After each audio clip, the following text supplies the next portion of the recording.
abra sua Bíblia comigo, lá no livro de Atos, capítulo 16. Eu vou ler do versículo 16 ao 34. Do versículo 16 ao 34.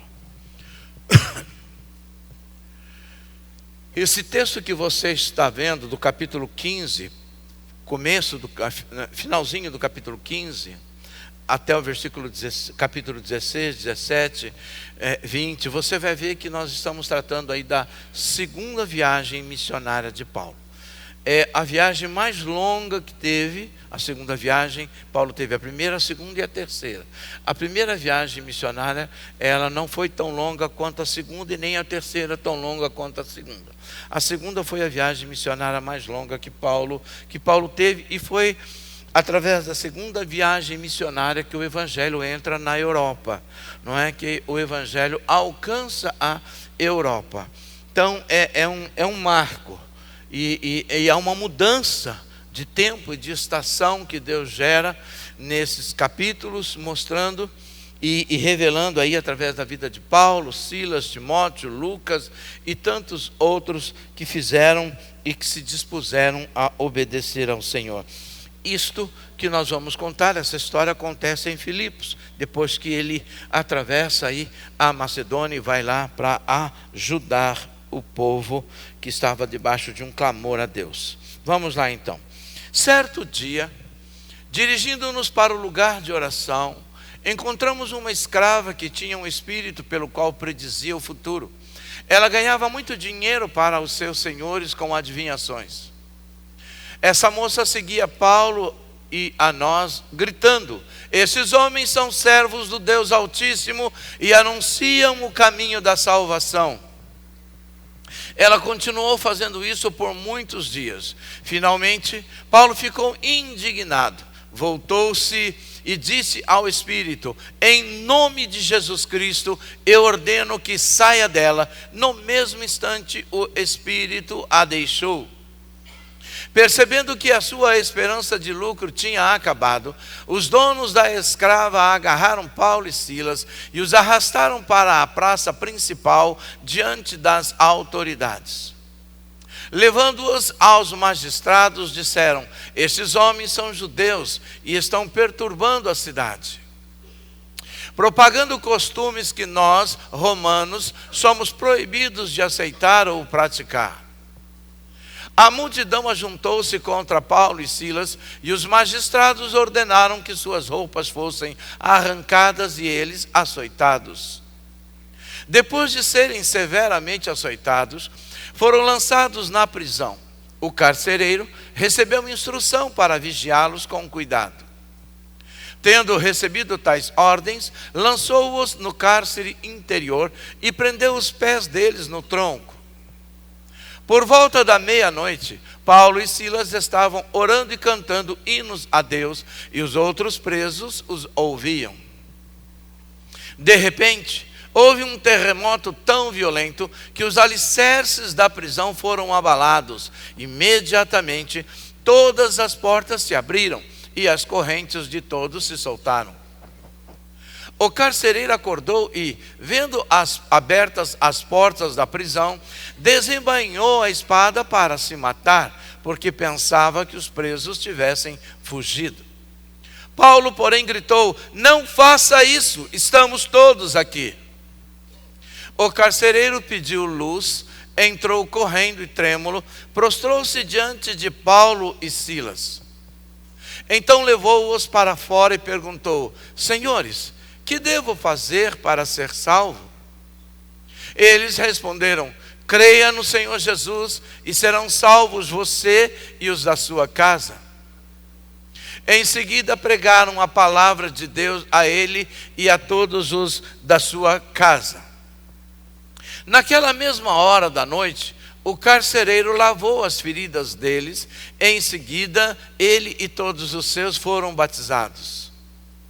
Então levou-os para sua casa, serviu-lhes uma refeição e, com toda a sua família, alegrou-se muito por haver crido em Deus. Amém? No controle de Deus.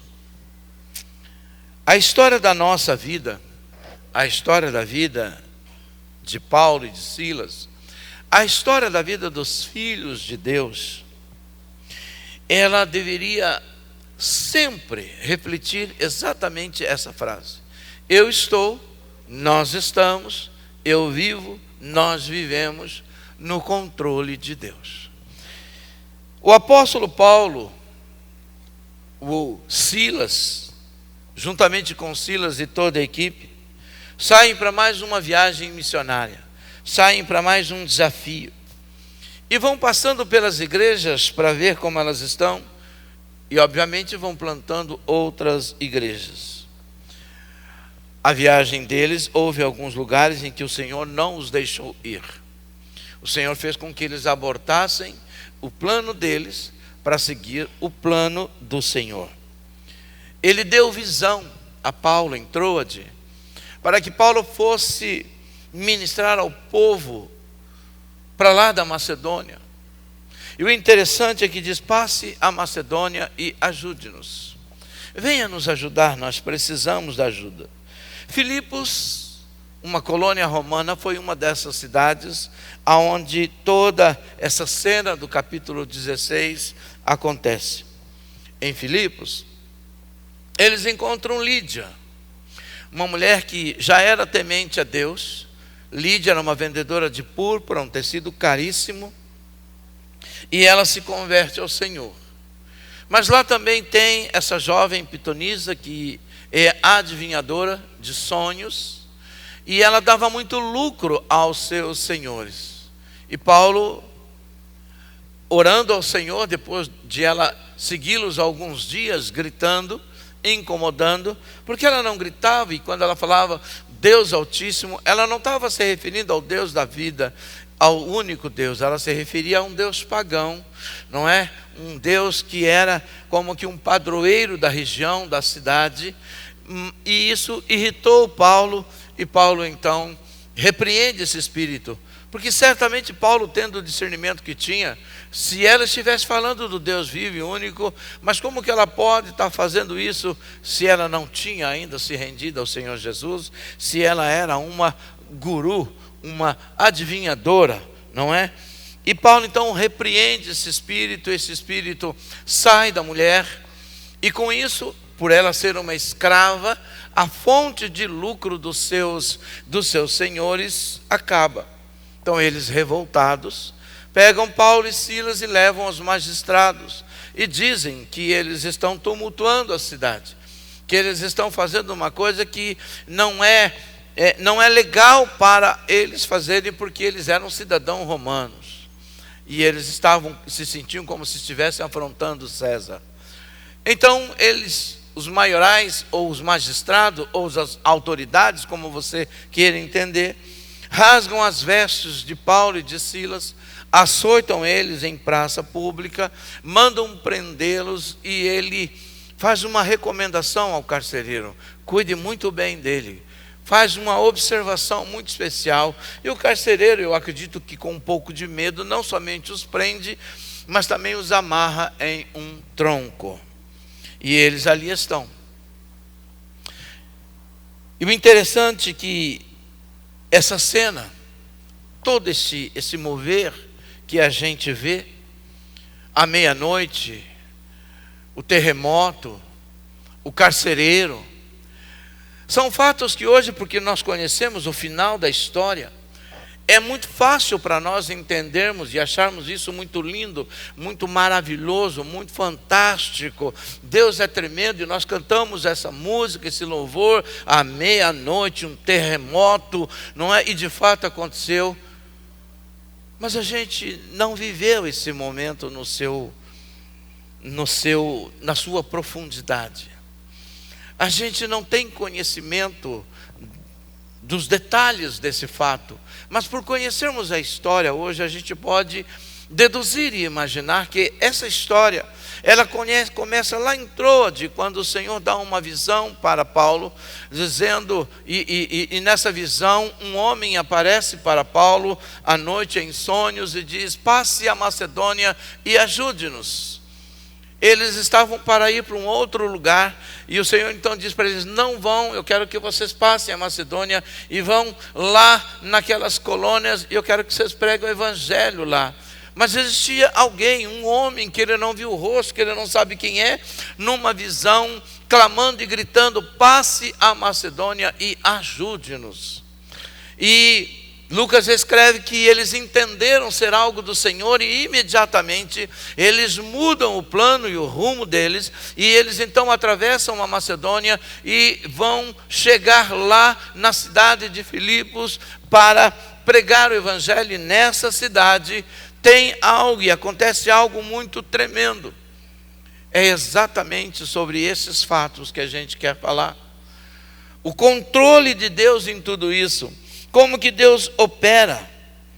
Amados, o que me chama a atenção nesse texto é o olhar de Deus por carcereiro, é a salvação dele e de sua família, é o terrível terremoto, a salvação de Lídia, a libertação da pitonisa. Mas como tudo aconteceu? De que forma tudo isso aconteceu? Quando eu olho para Deus, lá na cidade de Midian, quando ele procura Moisés, ele diz assim: Moisés, eu estou ouvindo o clamor do seu povo, eu estou ouvindo o clamor do meu povo. Lá no Egito eles estão gritando, eles estão pedindo por socorro. Vem, eu vou enviar você lá para libertar o povo. E aqui a gente olha uma visão que Deus dá a Paulo de um homem clamando e gritando para que Paulo passasse a Macedônia e ajudasse ele. Mas qual era o tipo de ajuda que essas pessoas estavam querendo? Qual é o tipo de ajuda que eles estavam precisando? Certamente não era para comer, para beber, para construir casa, certamente não era roupa, mas era o grito de almas sedentas por Deus, almas sedentas por libertação. Ainda hoje a gente desconhece de milhares, de centenas, de milhões de almas que gritam. Eu fico imaginando, amados, quantos milhares de clamor, de oração, de pessoas, de família que chega diante de Deus diariamente pedindo socorro. E Deus tentando trabalhar para despertar a igreja, para que a igreja entenda essa visão, para que a igreja perceba esse grito, para que a igreja se sensibilize diante da miserabilidade humana, do grito da alma do perdido, do grito da alma daquele que está sem direção e sem esperança eterna. É algo tão forte. Quando eu olho para esse texto, eu vejo que tudo isso que aconteceu porque primeiro Deus ouve e Deus responde ao clamor dos que buscam por Ele. Deus tem como padrão, como princípio dele, com Ele mesmo, responder ao clamor do necessitado. Buscar-me-eis e me achareis, quando me buscardes de todo o vosso coração. Quando nós buscamos o Senhor, é interessante que a gente olha para esse texto e a gente fala: eu preciso buscar a Deus, eu sei que Deus vai me responder. Não, presta atenção no texto. Buscar-me-eis e me achareis, quando vocês me buscarem, não com o intelecto, não com a emoção, mas de todo o coração. O autor de Hebreus, citando o Velho Testamento, ele fala aquilo que Deus pede para nós. Ele diz: filho meu, dá-me o teu coração. Porque, amados, o clamor desse homem, o clamor dessa pessoa, alguém que estava gritando quando mostrou a visão, fez com que Deus falasse: Paulo, muda o plano. Tem alguém lá na Europa, tem alguém lá em Filipe, tem alguém lá na região que está gritando e clamando por mim. E eu preciso que você seja a minha boca para eles. Eu preciso que você seja a minha voz. Eu preciso que você seja a minha luz. Eu preciso mostrar para eles. O interessante, amados, é que quando a gente abre Atos 9, 16, 9 e 10, nós lemos o seguinte. Atos 9 e 10. Durante a noite, Paulo teve uma visão na qual um homem da Macedônia estava em pé e lhe suplicava: passe a Macedônia e ajude-nos.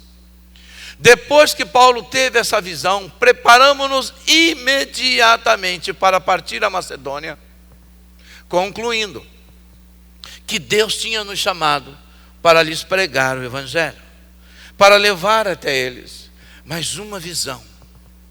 Às vezes a gente negligencia a visão, às vezes a gente esquece as visões, mas Deus ainda hoje continua dando visão. O que a gente precisa fazer com uma visão? Sabe, queridos, há uma coisa que a gente precisa, é transformar uma visão em missão. Se nós tivermos uma visão, mas não transformarmos a visão em uma missão, ela não vai acontecer, ela não vai se tornar real, será apenas uma visão. Quando Faraó teve uma visão, um sonho, e ele chamou José para interpretar, imediatamente ele disse: resolva você vai ser o primeiro-ministro. Eu tive a visão, mas ele tomou uma atitude de, uma vez que José interpretou, agora você vai realizar isso. A orientação que você está dando, você vai fazer. Muitos de vocês, muitos de nós temos visões de Deus, mas somos covardes para fazer dessa visão uma missão, para transformar dessa visão uma missão. E às vezes a visão é de um vizinho que está gritando e precisando da gente. Às vezes a visão é de um colega de trabalho que está precisando de uma oração, é de alguém que está precisando ouvir do Evangelho, ou de alguém que está precisando que você só dê um abraço nele ou nela. Mas você fala: eu não conheço, eu tenho medo, eu não vou lá. Pode ser que... Mas se você teve uma visão de Deus, transforme essa visão em missão. A visão que Deus deu para Paulo em Trode não resultaria no que resultou se Paulo não levasse a sério o que Deus tinha mostrado para ele. Quantas coisas Deus mostra para nós, amados. Quantas coisas Deus responde à oração.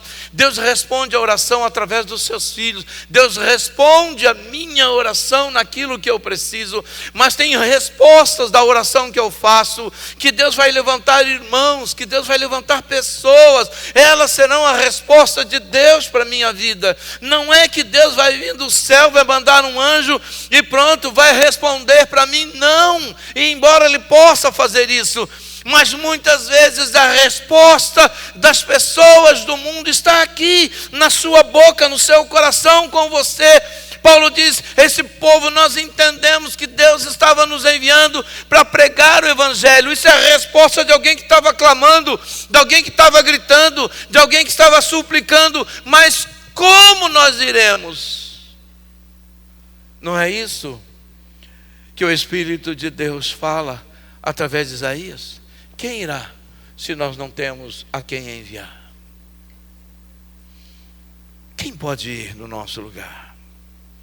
Quem pode ir ouvir o clamor daquela pessoa e levar a ela uma palavra de esperança? Quem pode ir e mudar o destino eterno de um homem, de uma pessoa, se não for a igreja do Senhor Jesus? O mundo só não está pior por causa da igreja, mas o mundo também só não está melhor por causa da igreja. Nós precisamos entender que nós estamos e fomos colocados aqui com uma missão, com um propósito. Quando Paulo sai para a segunda viagem missionária, ele sai com um plano, ele sai com um projeto. E ele precisa, e todo projeto que a gente faz, ou planejamento, a gente espera seguir. Mas Deus muda planos, Deus muda histórias, Deus muda por amor a uma pessoa, por amor a uma família, por cuidado de um ser que clama, que grita. Deus é capaz de mudar tudo. Sabe por quê? Porque Ele é Deus, é o Deus que faz. Nós precisamos entender isso. Não devemos parar de orar até que a resposta chegue do céu. Eu e você não podemos parar de orar até que a resposta chegue do céu. Mas a resposta não vai vir numa noite abrindo o teto. Não, a resposta vai vir através de pessoas. A resposta vai vir através de homens e mulheres que Deus vai levantar para nos favorecer, assim como nós seremos a resposta de Deus para alguém que tanto precisa. Eu lembro que eu estava lá no Bambu, um pastor amigo meu, amigo nosso, né? Lá no Bambu todos somos amigos. E ele sentou comigo e começou a contar a história dele, falar comigo. E estamos lá conversando e ele falou assim: pastor, eu estou orando há muito tempo esperando uma resposta de Deus. Eu não sabia o que era, não sabia o que significava aquilo. E nós estamos conversando com ele e de repente eu falei assim: pastor, por que o senhor, eu acredito que o senhor precisa fazer isso. Eu não lembro o que foi que eu falei. Eu nem falei precisa. Eu acho que eu contei uma experiência da minha vida para ele. Ele arregalou o olho. Eu falei: nossa, esse olho vai saltar. Ele arregalou o olho, falou assim: obrigado. Eu: como? Obrigado. Eu estou esperando de Deus isso há muito tempo e você acabou de ser boca de Deus para me dar o sim. Ele levantou e saiu. Aí ele encontrava comigo, né? Porque lá a gente se vê. Ele falou assim: ô pastor, você não tem noção, cara. Você não tem noção do que você fez comigo. Eu falei: eu não fiz nada, eu não toquei em você. Querido, você tem que ter resposta para o perdido, porque você é a resposta da oração e do coração desesperado dele. Se você tiver que atravessar a Macedônia, atravesse. Se você tiver que atravessar do outro lado da rua, atravesse, porque você é a resposta de Deus para alguém que está desesperado. A segunda coisa que eu aprendo, e esse para mim é o mais forte, é que a gente tem uma ideia muito interessante, que é a ideia de que nós somos filhos de Deus, e é um fato. Ainda hoje eu estava conversando com a minha esposa, enquanto estávamos retornando da viagem, e ela falou assim, no caminhar lá da conversa, no desenrolar da conversa, ela falou assim: isso aqui eu ganhei representando, sabe, e confirmando de que eu sou filha de Deus. Algo dentro do estudo que eles foram fazer, como um cunho profético ou revelador. Mas ela disse uma frase que ela falou assim: de que eu não sou servo, eu sou filho. Aí eu peguei e falei assim: mas amada, nós somos filhos, mas nós também somos servos. Aí ela falou: mas eu não estou falando nesse sentido, estou falando nesse que eu estou conversando aqui. Mas nós temos uma dificuldade para entender, sabe por quê? Porque a teologia moderna, ela tenta destituir de nós a ideia de servos e incutir em nós para viver os privilégios de filho e não as obrigações de servos. E porque a gente vive o privilégio de filho, a gente busca, a gente não cumpre as obrigações de servos, então a gente não tem as experiências de filho. Por que eu estou falando isso? Quando eu era criança, lá na minha cidade, que é um paraíso, o meu pai, ele chegava para mim e falava assim: filho, vai lá na mercearia para o pai. Eu falei: pai, eu não estou a fim de ir. Ele falou assim: eu não estou pedindo, eu estou mandando. Meu pai tinha 1,50 m alguma coisa. Se ele tivesse 2, eu estava frito, como se eu fosse um gigante, né? Levanta agora dessa cama, vai para a escola. Hoje eu não estou a fim de ir. Ele usava essa frase: eu não estou pedindo, eu estou mandando. Como que o Senhor manda eu sendo teu filho desse jeito? Porque ali eu não era filho, eu era servo. Porque todo filho é servo do pai. E se a gente não entender isso, nós não desfrutamos das delícias de filho.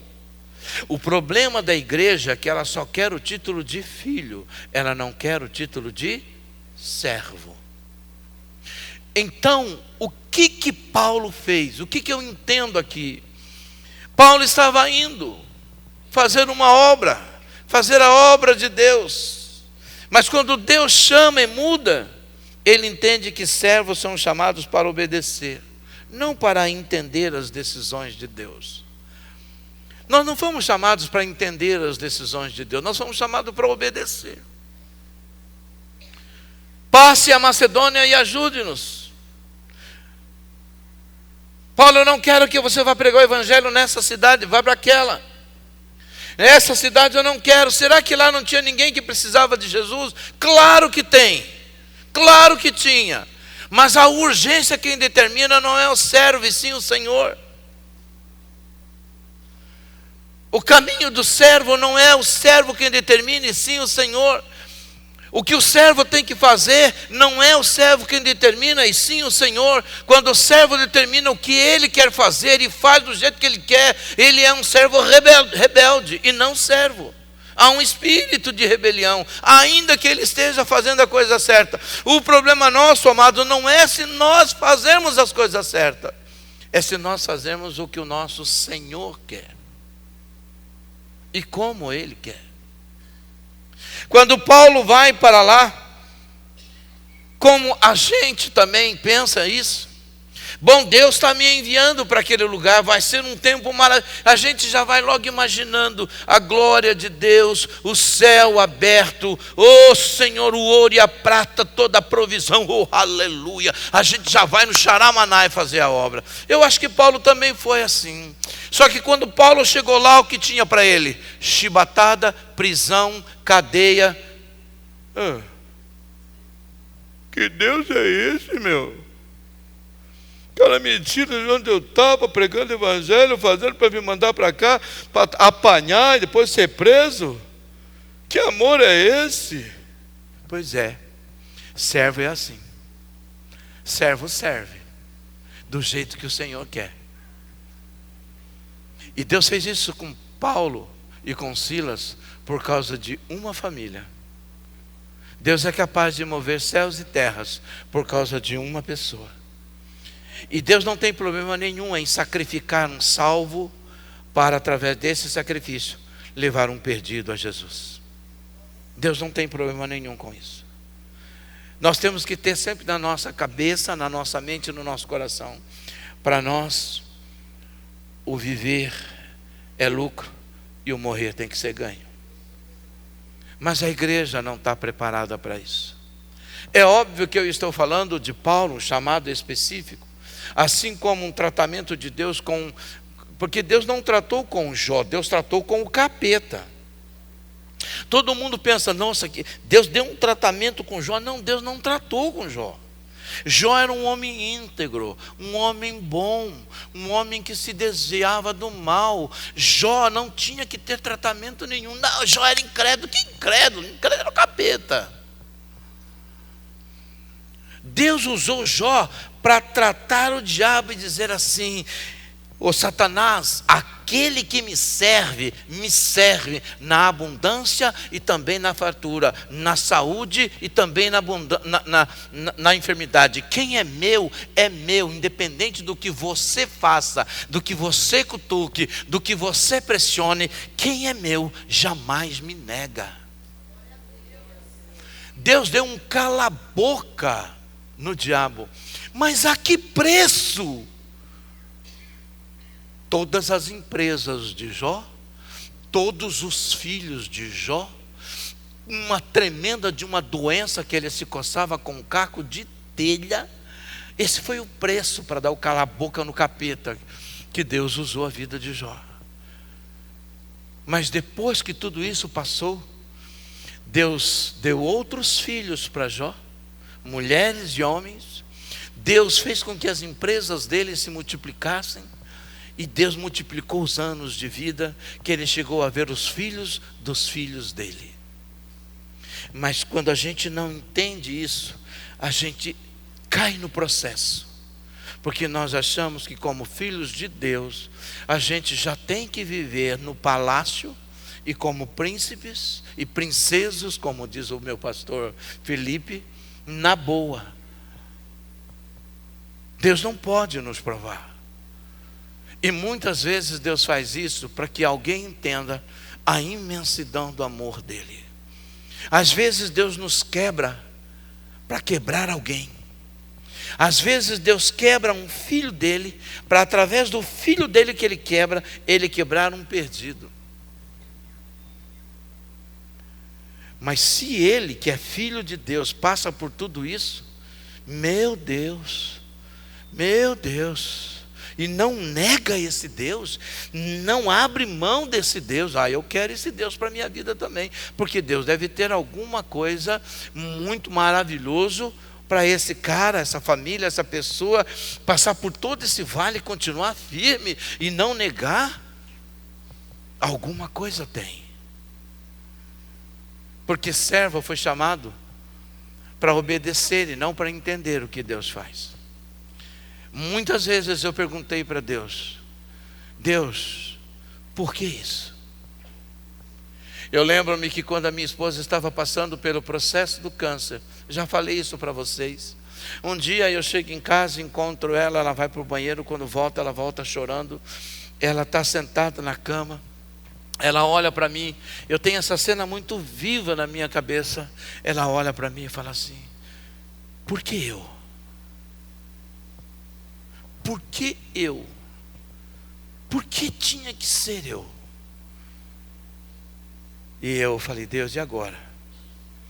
E Deus colocou uma palavra na minha boca e falou assim: você está querendo dizer que poderia ser qualquer pessoa menos você?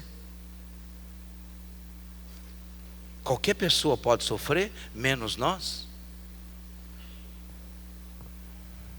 A gente precisa repensar sobre muita coisa. Existe uma teologia. Eu não estou pregando o sofrimento não, amados. Eu estou pregando vida eterna. Eu quero que você entenda isso. Eu estou pregando que nós estamos tão apegados nas coisas dessa terra, mas tão apegado, que Deus não pode mexer no nosso mundo bem belo. Deus não pode mexer. Deus não pode mover as águas. Está tudo tão maravilhoso, é só daqui para cima, só daqui. Cada vez, se Deus move as águas e bagunça alguma coisa, esse Deus não me ama, porque se Ele me amasse, não é porque Ele te ama. Pastor, mas que amor sado? É amor. Porque, amados, às vezes o nosso crescimento passa pelo aperto. E a gente precisa disso. A igreja precisa acordar, a igreja precisa despertar. A igreja não está aqui passando férias. Nós não estamos aqui passando férias. Nós não estamos aqui sem propósito. O Senhor disse isso: vocês são minhas testemunhas. Nós estamos aqui como servos, somos filhos, mas ainda não herdamos nada. Somos herdeiros, mas ainda não herdamos nada. Então, enquanto isso, nós somos servos. Deus tem algo grande para mim, para você, e as maiores experiências com Ele não está no título de filho, sim no título de servo, que faz aquilo que seu Senhor pede.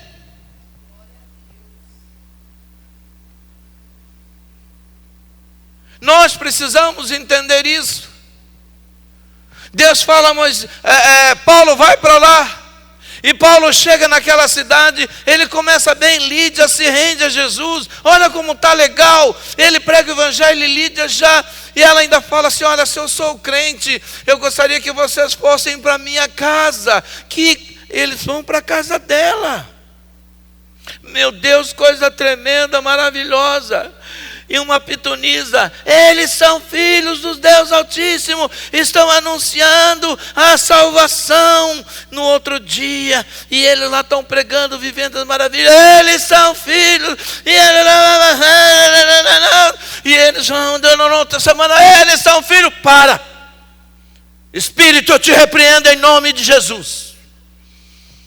E a mulher cala. Que coisa bonita, hein? Eita! Eu acho que Paulo entrou no Xaramanai. Mas qual foi o resultado da libertação da mulher? Cadeia para Paulo. Cadeia para Paulo. Pegam Paulo e levam lá diante das autoridades, arrancam as roupas, batem nele. e levam ele para a cadeia. Qual era a conclusão que você tiraria disso? A que conclusão você chegaria em relação a isso? Eles estão lá na cadeia e à meia-noite eles estão orando e cantando. Meu Deus, eu estou pregando o evangelho, eu libertei uma pessoa, isso me resultou numa surra, isso me resultou na prisão, eu estou todo dolorido. O que você faria? Eu tenho certeza que você ia correr para o SUS. Você ia pedir um afastamento do seu ministério por uns 6 meses a 1 ano. Você ia falar assim: eu não quero mais, eu não vou mais cuidar de você não. Por quê? Porque eu fui ajudar, apanhei. Não sou obrigado.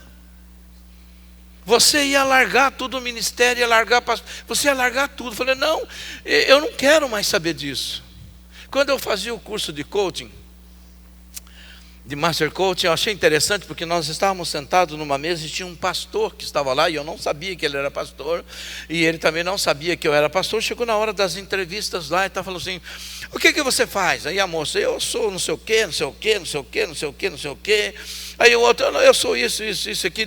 E você? Perguntou para o rapaz: eu sou um ex-pastor. Como assim? Existe ex-pastor? Ele falou: existe, eu sou um ex-pastor. E por que você deixou de ser pastor? Ele falou assim: sabe por que eu deixei de ser pastor?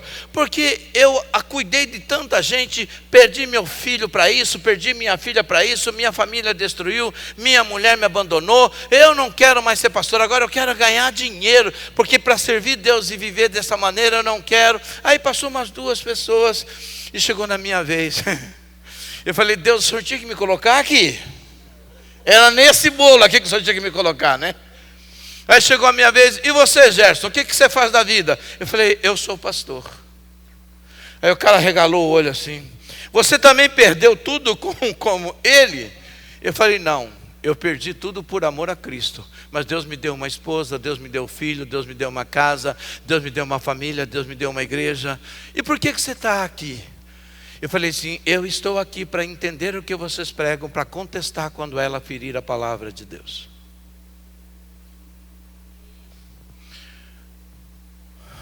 O pastor que estava lá falou assim: todo começo é assim. Eu falei: não, eu sou pastor há 20 anos. Ele: querido, desculpa, mas se toda crise que você tiver no seu casamento você desistir, você não fica casado. Se toda vez que você brigar com seu filho, você mandar ele embora de casa, ele não vai morar na sua casa. Se todas as vezes que a gente como pastor ficar de bico porque alguém nos traiu, porque alguém nos magoou, a gente não vive. Mas é assim que a gente cresce. É desse jeito. Nós precisamos entender que servo é chamado para servir, não é para questionar. A gente faz planos, mas eu quero que você entenda que nós temos um inimigo que ele vai se levantar com toda a força. E é por isso que eu tenho que me sujeitar a Deus e resistir ao diabo todos os dias. Para que eu seja a voz de Deus para alguém que está desesperado. Deus sempre está no controle. Não tente tomar o controle da situação, porque Ele sabe o que faz. Atos 16, 25 e 26 diz assim: por volta da meia-noite, Paulo e Silas oraram. Paulo e Silas estavam orando e cantando hinos a Deus, e outros presos os ouviam. De repente, houve um terremoto tão violento que os alicerces da prisão foram abalados. Imediatamente todas as portas se abriram e as correntes de todos se soltaram. Aqui você começa a entender o que é que Deus está fazendo. Como assim, pastor? Eu não entendi. Nada, nem ninguém pode frustrar ou impedir os planos de Deus. Naquele momento, a razão de Paulo estar naquela cidade, ou uma das razões começa a aparecer, porque naquele momento, O carcereiro entende que o sinal que aconteceu ali não era algo de sobrenatural por ser sobrenatural, mas um sinal que Deus estava dando ao carcereiro, para que ele entendesse a graça e o amor de Deus. Quando cai, quando o terremoto derruba tudo aquilo lá, e você já viu terremoto, você sabe o que terremoto faz. Hoje, quando acontece um terremoto, a TV mostra em detalhes o estrago. Mas naquele terremoto abalou os alicerces, caíram, as portas se abrem, mas ninguém morreu. Deus preserva todo mundo, e quando o carcereiro vê aquilo, acabou a energia, acabou a luz, ele fica desesperado, ele puxa a espada para se matar, e Paulo diz: não faça isso, nós estamos aqui, ninguém fugiu. Então ele entra lá, ele olha para Paulo e para Silas e diz: o que é que eu preciso fazer para ser salvo? O que é que eu preciso fazer para viver com esse Deus que vocês vivem? O que é que eu preciso fazer para ter as experiências que você tem?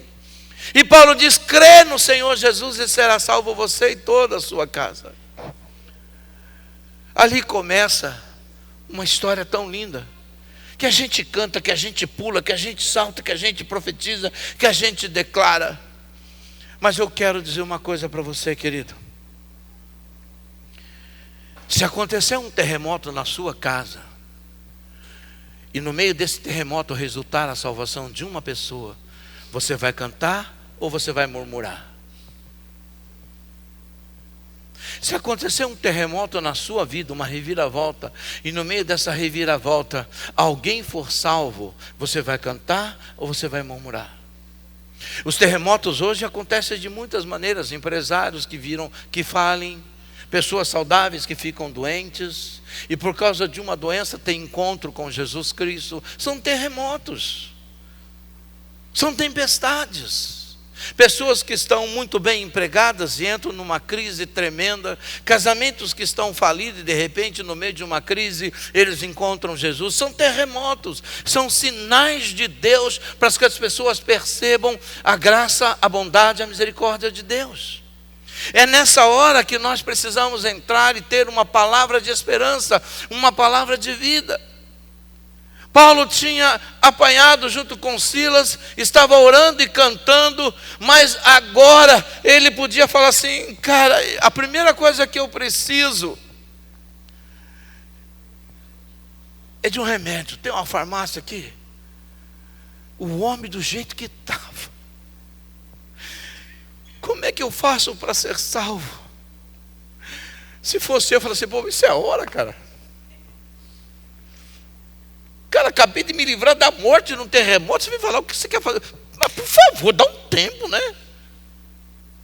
Mas Paulo fala: crê no Senhor Jesus. Crê no Senhor Jesus. Ele será salvo você e toda a sua casa.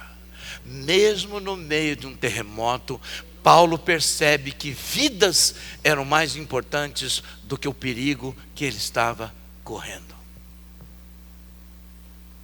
Deus não deixa os planos dele se frustrar. Deus é capaz de fazer qualquer coisa. Amado, põe uma coisa na tua cabeça, nessa cabecinha aqui, ó.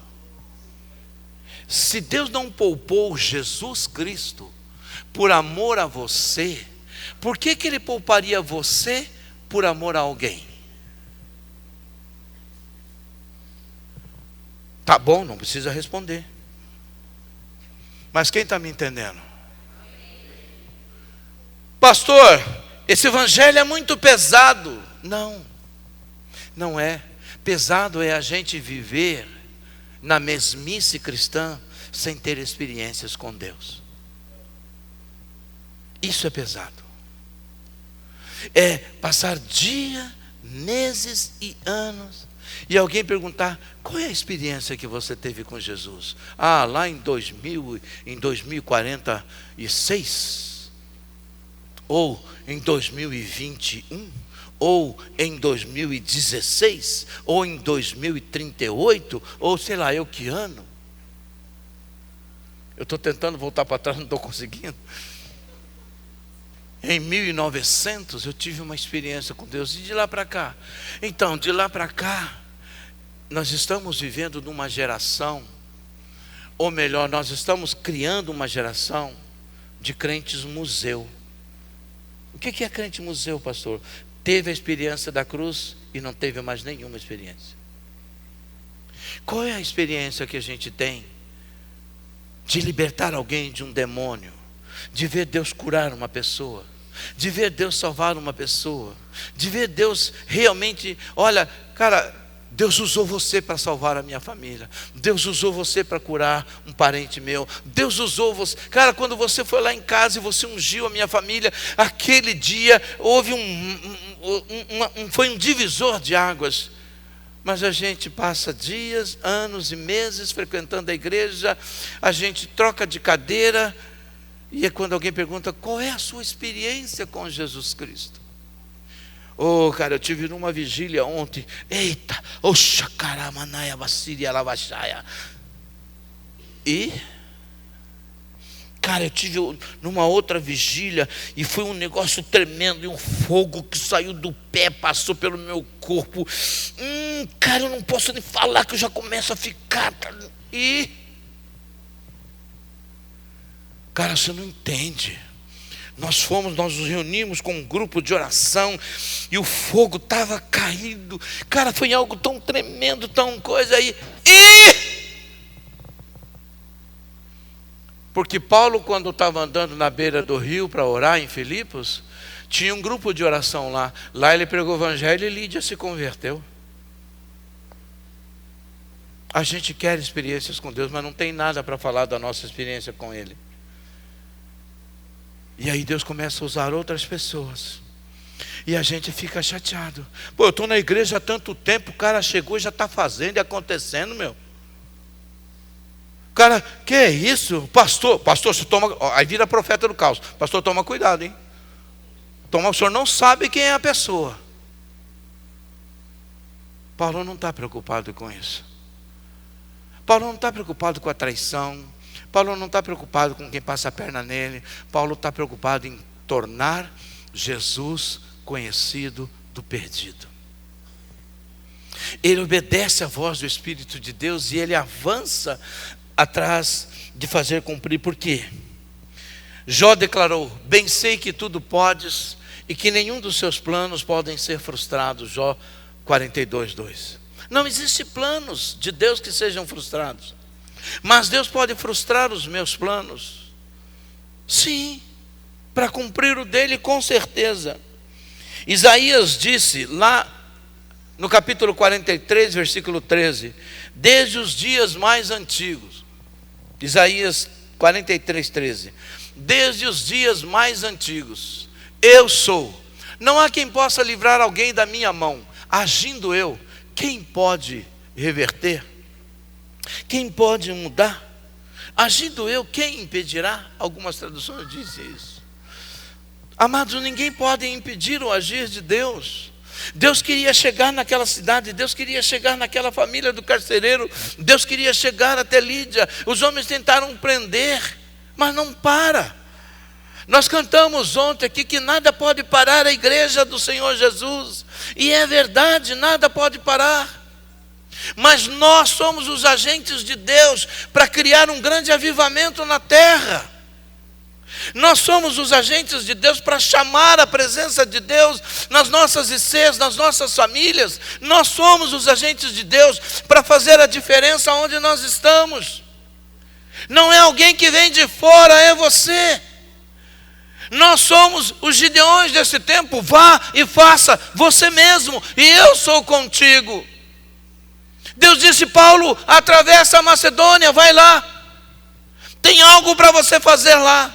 Talvez você precise atravessar a rua aí do outro lado, lá no trabalho. Mas a gente não tem esse costume, porque nós já somos salvos. Quem não quiser Jesus, problema dele. Mas a gente precisa de um desespero santo. Lucas, ele escreveu essa questão da oração de Paulo na prisão, E foi algo muito forte. Eu olho para aquele texto e eu me pergunto: por tão pouco a gente para, por tão pouco a gente desiste, por tão pouco a gente joga a toalha, por tão pouco. E por último, mas não menos importante, é que os sinais de Deus são para revelar Jesus ao pecador. Os sinais de Deus não é para satisfazer o nosso coração, mas os sinais que Deus opera através da nossa vida é um recado para quem não o conhece. É um recado para quem não conhece Ele. Os sinais que Deus deu para Faraó é para impactar Faraó e não o povo de Israel. É para moer Faraó, para que o povo visse que Deus era com ele, com Moisés. Mas veja que o que é que Deus está fazendo? Os sinais que Paulo fazia era para que as pessoas percebessem que Deus era com ele de uma maneira tremenda. Não era para ele dizer: olha, eu sou o cara, sim, vai descer. Não. Os sinais são sempre algo que Deus quer fazer para mostrar a alguém. Eu lembro que um dia a minha esposa, ela falou assim: Gerson, eu não vou orar mais a Deus pedindo milagre. Eu falei: por quê? Ela falou: porque eu entendi. A gente ora a Deus: Deus, eu preciso de um milagre. Presta bem atenção. Preste bem atenção. Dá uma olhada na Bíblia. Todas as pessoas e todos os momentos em que Deus operou um milagre na Bíblia, em que condições estavam as pessoas, para você ver se a sua condição é condição para pedir milagre ou para você tomar posição na vida.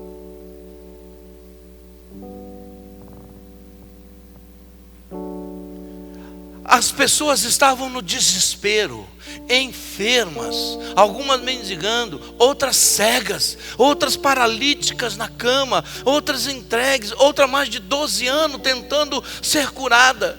E a gente não tem nada. Eu estou precisando de um milagre. Qual é o milagre?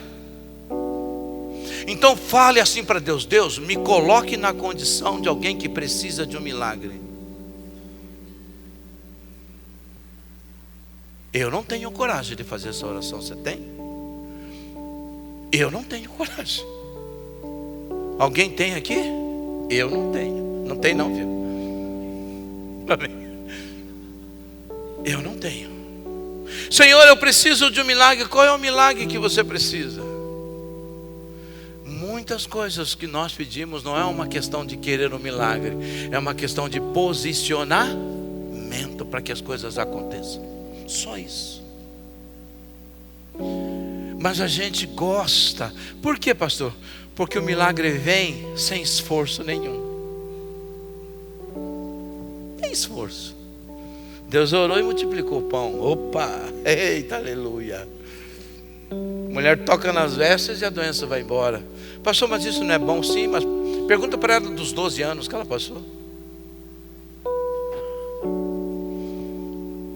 Sabe, amados, a gente precisa entender que Deus ele tem uma paixão por nós. Mas se você precisa de um milagre, o maior milagre que nós podemos ver Deus operar é um pecador nascendo para ter uma nova vida em Cristo Jesus, se converter ao Senhor Jesus, porque esse está morrendo para a velha vida e ressuscitando com Jesus Cristo, é uma nova criatura. Nós sim precisamos, e Deus quer mostrar os sinais para nós, com toda certeza, porque os sinais de Deus são sinais que vão fazer com que coisas aconteçam. Quando aquele sinal, quando aquilo aconteceu ali na cadeia, e aquele homem viu aquela maravilha acontecer. Veja, o texto não fala da história dos demais bandidos que estavam presos, se bem que Paulo e Silas não eram bandidos, mas a Bíblia não fala deles. Eles eram figurantes, ali como que figurantes, mas a Bíblia não fala nada. O carcereiro nem se preocupou com os bandidos que estavam lá, os demais que estavam presos. Algo foi tão forte, o sinal foi tão poderoso, que ele esqueceu, ele só olhou para Paulo e olhou para Silas e viu que aqueles dois estavam ali. Ele não se preocupou com os demais, porque o olhar do governador, o olhar dos poderosos, o olhar da autoridade não estava nos demais bandidos, estava em Paulo, porque Paulo estava pregando um Deus estranho.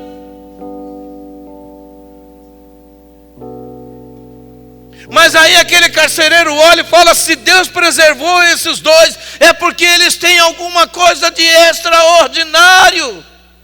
Eles podiam fugir e não fugiram, eles podiam correr e não correram, muito pelo contrário, eles ainda preservaram a minha vida. Ei, não se mate não, nós estamos aqui, todos estão aqui. Que loucura! E a Bíblia tem um detalhe que ela fala, que o terremoto abalou as estruturas, rompeu os alicerces. Eu gosto desses detalhes do Espírito de Deus, sabe por quê? Porque quando a gente quer ser liberto, a gente precisa que as nossas estruturas se abalem. Nós precisamos que as coisas sejam arrancadas lá pela base, pelo alicerce. Deus rompe aquela cadeia, as portas se abrem, mas aquilo ali está quebrando o carcereiro, está moendo aquele carcereiro, está abrindo os olhos dele. E ele então leva Paulo, Silas para sua casa, depois vai cuidar da ferida, prega o evangelho novamente, toda a família é salva. Ninguém mais está pensando no terremoto, ninguém mais está pensando em como vai ser construído. O carcereiro não está pensando em que satisfação vai dar para o governador. Veja, a história mudou. Não se toca mais no assunto. Sabe por quê? Porque para aquele carcereiro, se o governo quisesse matar, matasse. Se não quisesse matar, não matasse. Ele ganhou a vida. E a vida é mais importante do que tudo. Você pode olhar no texto, não fala mais dos ladrões, dos outros que estavam presos, mais nada. O foco ficou ali. Por quê? Porque planos de Deus não se frustram, porque sinais de Deus é para chamar a atenção das pessoas para Deus e não para nós. Porque se Deus nos usa para operar sinais, é apesar de nós, porque o propósito dele vai se cumprir, quer nós queiramos, quer nós não queiramos. Quem está me ouvindo? Amém? Fique de pé.